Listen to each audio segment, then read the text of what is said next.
going all the way across the continent and down into the United States tonight and talking to Thom Beuning, the play-by-play man of the Seattle Thunderbirds.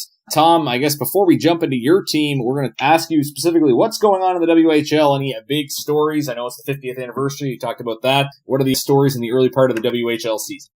I think all eyes are kind of pointed at Brandon to start the season. They were a preseason pick to possibly be the team to advance to the Memorial Cup as a league champion. As you know, Red Deer is the host team this year of the Memorial Cup. So they're both in the Eastern Conference. So that should be a good battle between those two teams out east. And fortunately, this year, a lot of the prognosticators are picking my team, Seattle, along with Kelowna, to battle out in the West.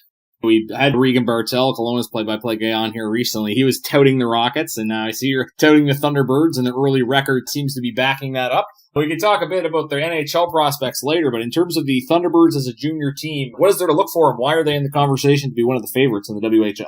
I think they have so many returning players from last year's team, and they were a very young team last year. They had at one point 11 rookies on the roster, but some very high picks from the Western Hockey League Bantam Draft, because Seattle had a stretch of about 3 years where they missed postseason play and were drafting very high. They were able to accumulate through trades as well some other picks. So they drafted well. They brought in some very good talent. A head coach in Steve Konowalchuk in his 5th season, who's kind of been with this group now through his entire coaching career with Seattle. And they've grown together and they're maturing together. Still relatively young, but some good talent on the team, a lot of depth. And mostly in the forward group, but some veteran defensemen too. You mentioned the Bantam Draft. I could ask any WHL guy this question, but since you brought it up, interesting because in the Quebec League, they draft at a midget. So you're drafting the guys, and they're not really able to jump in right away. Does that affect teams rebuilding? Does it take teams in the WHL longer to rebuild, do you think, than the other two junior league?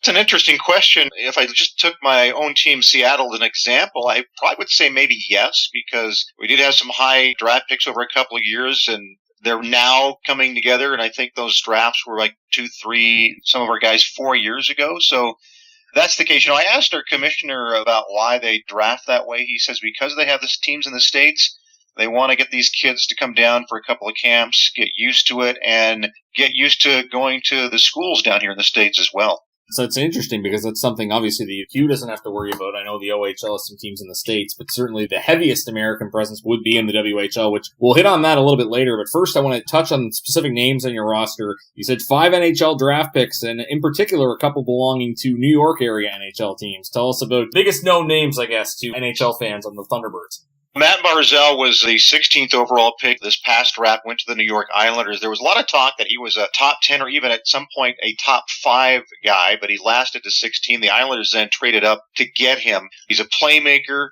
He'll get a lot of assists. He's starting to shoot more this year. I think he's trying to add to his goal totals. He had a plan. He was trying to play some games this year with the Islanders, but they sent him back right at the end of preseason, so he missed a few games, but he's kind of the straw that stirs the drink for the T-Birds.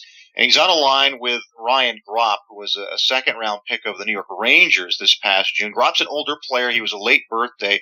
He's a goal scorer. He's not necessarily at the moment your typical power forward. I think he's got to get a little bit stronger, a little more muscle in his frame, but pure goal scorer. He led the team in goal scoring last year, and he's off to a good start already for us this season as well. So those are the two higher of the picks, but I think the one kind of surprise among the group of players who was drafted was Keegan Colasar. He went in the 3rd round of the Columbus Blue Jackets. He's off to a tremendous start this year.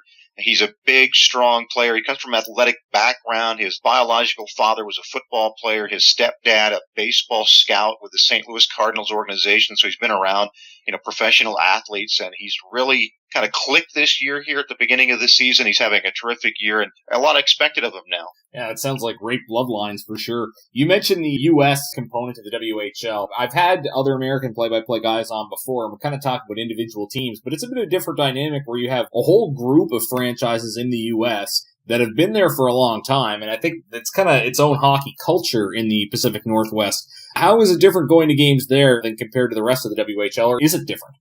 Well, they always talk about the difference in the fan bases between the U.S.-based teams and the Canadian teams, where the U.S. teams, maybe the fan base doesn't understand the game as much, but they are more enthusiastic than they are up in the Canadian market. So they'll be a lot more noisy in buildings down in the States. And We do have a 5-team division here that's all U.S. teams. Seattle and Portland have been in the Western Hockey League the longest. Seattle's going to be celebrating its 40th year in the league next season. Portland's 40th, I believe, is this season. And we play them 12 times a year. Then Everett, which is just north of Seattle, so they're even actually closer geographically than Portland is, will play then 10 times a season, 5 in their barn, 5 down in our building. A majority of the games we're playing are against the teams in our division, but right off the bat, you got 22 against these two very intense rivals.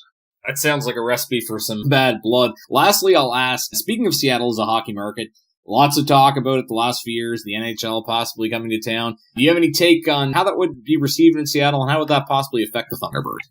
There's a lot of enthusiasm for it right now. There's a diehard group of fans in the region who are really excited to get that possibility, but nothing's going to happen until they get a building, and they're not any closer, I think, today than they were 3-4 years ago for that to happen. There are a couple of groups, but no shovel in the ground, no team. That's basically the agreement between the city, the county, and a couple of the groups that are trying to bring an NHL team here, is that unless there's a dirt moved and a building gets built, there's not going to be an agreement to bring a team here. But there is some enthusiasm behind it. I don't know.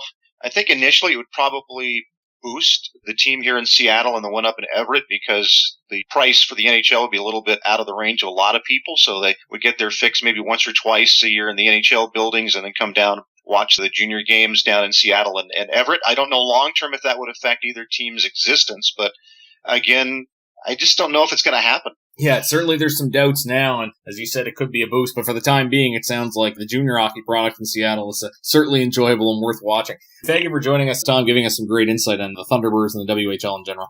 Well, anytime I can help. That's Thom Beuning. He is the play-by-play man for the Seattle Thunderbirds, joining us on Around the CHL.